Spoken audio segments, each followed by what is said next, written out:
నరసి హృదయావేదన భగవానుని కదిలించినది. నరసి వద్దనున్న చీటిలోని సరుకులన్నీయూ ఒక బండిలో వేసుకుని సాక్షాత్తు పాండురంగడే బండి తోలుకొని నరసి వియ్యంకుడి ఇంటికి వచ్చాడు.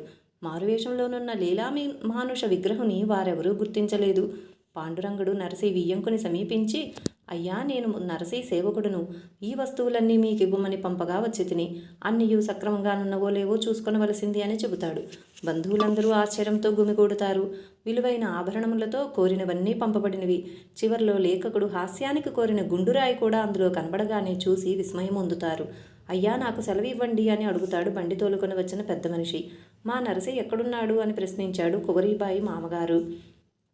పాండురంగస్వామి ఆలయంలోనున్నాడని బదులు పలికి తన దారిన తాను వెళ్ళాడు.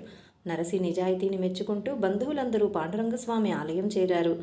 అక్కడ పిచ్చివాని వలె పడి ఉన్న నరసిని చూశారు. తట్టి లేపారు. నరసి ఉలిక్కిపడి లేచాడు.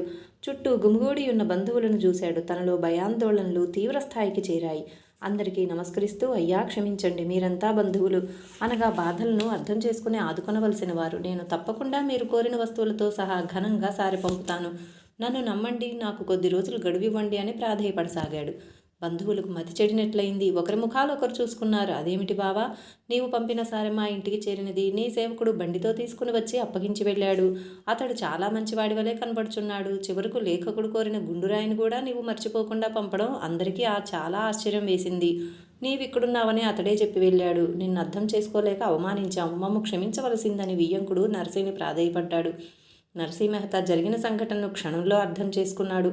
హే భక్తవత్సల పాండురంగ, ఈ దీనుని రక్షించడానికి నీవే స్వయంగా వెళ్ళావా? భగవాన్ పైగా నా సేవకుడునని చెప్పావా? శ్యామసుందరా, నీ ప్రేమ అనంతమైనది. భగవాన్ నీ దర్శనం నాకు కలుగజే